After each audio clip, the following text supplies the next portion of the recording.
Crew is not able to fully share his story with you guys. But one little funny story I wanted to include was the other day, which I shared with Brianna, in voice texting so much in the car, because I am in the car all the time commuting back and forth to the hospital. I didn't realize how much Crew picks up on my conversations. And in punctuating, you know, you always have to say, we're going to the store, period. Well, at the end of my conversation with somebody, Crew looked at me and said, Mom, I want to talk to period. Just like seriously. He is a ball of laughter. He's an amazing kid, and I really appreciate McKesson. I mean, pardon it, but making it rain. You guys are doing great. So I really appreciate that, and I'm going to share my story with you guys. Sorry, I wasn't prepared. So I'm very, very passionate about this organization and the Light the Night Walk event itself, and with very good reason.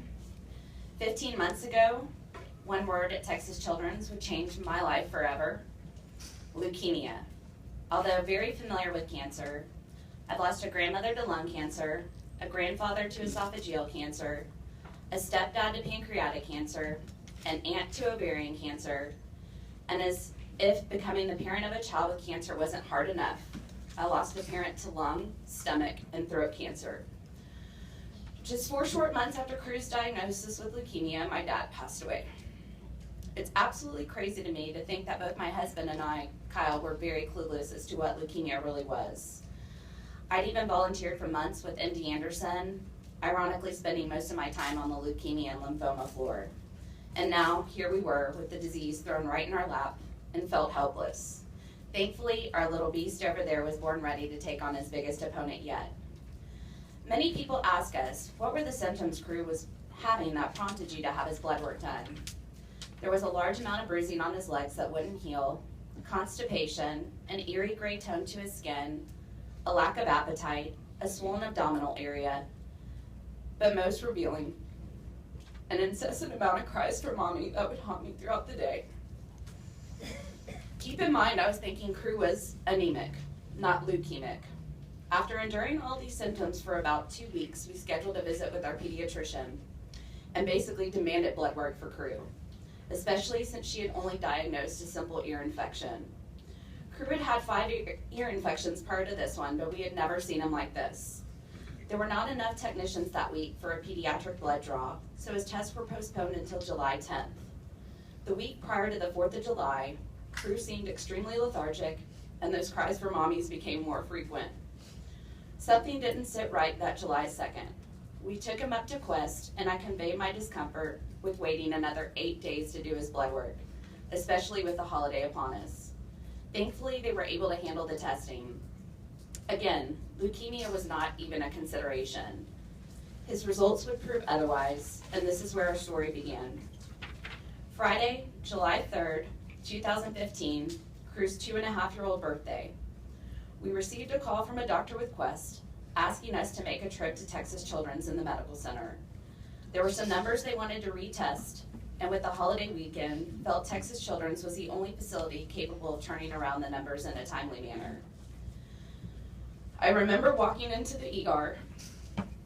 It was like we were royalty.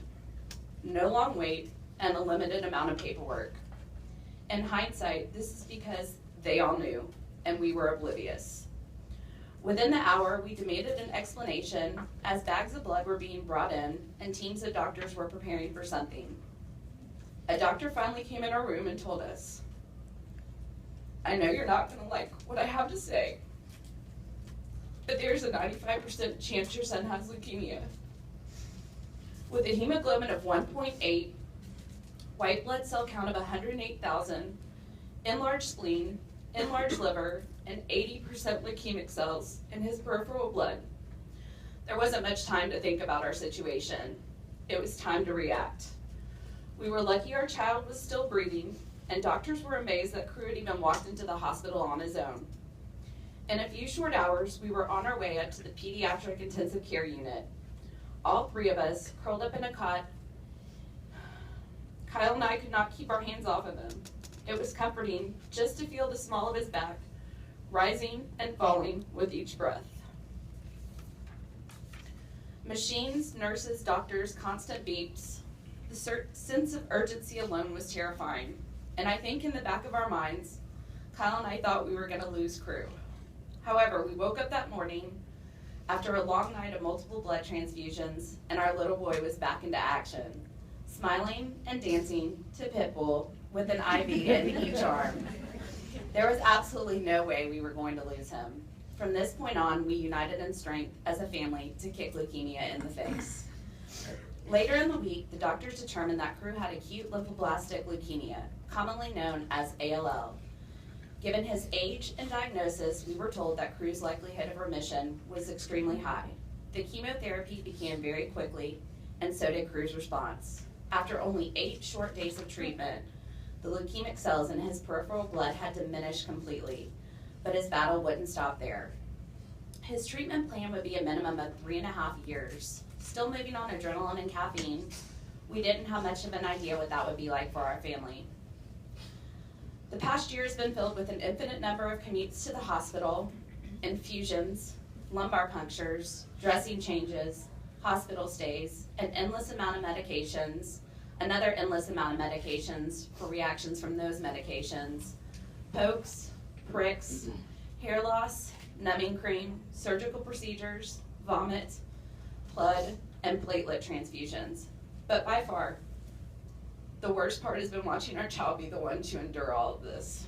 The agonizing cries, the pleas for not letting them poke him, watching them hold him down for procedures, seeing the neuropathy in his feet from some of the chemo, having to undergo another port implantation because his first port eroded through his chest, feeling helpless as he's hooked up to machines, just the tears he shed alone.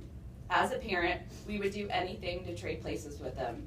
However, I don't think we could have battled this monster with the amount of courage and strength this little 3-foot miracle has shown the world.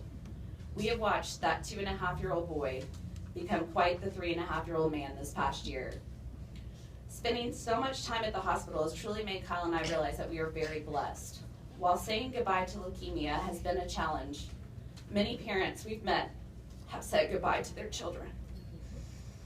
This is where organizations like the LLS come in. Not only do they provide financial support and resources for families less fortunate, they provide our doctors with the research to do their jobs and let us do ours as his parents. I can assure you, the money and the time you spend will be dollars well spent. The fight against this disease is more stress than one can imagine, and with your help, families can find some comfort with what LLS can provide. The Light the Night Walk in 2015 was the very first event we participated in with our family and friends to raise awareness. This year's event means even more to me. The reality is set in, and these simple little displays of red, white, and yellow really do bring light to some of the darkest days we've encountered along the way. Call us unorthodox, call us crazy, but you will never call us scared. With Crew leading our team, there is no doubt we're going to win this battle. This is just the beginning of Crew's story, one we can't wait to share with them down the road. It's unreal to me the amount of inspiration Crew has already created. What's even more unreal is that he doesn't even fully comprehend the big picture. He's just an innocent little boy, naively thinking this painful routine is what life is all about, and somehow enjoys it. Leukemia, the word that once terrified us, now glorifies us, and we've been kicking it in the face ever since. Thank you.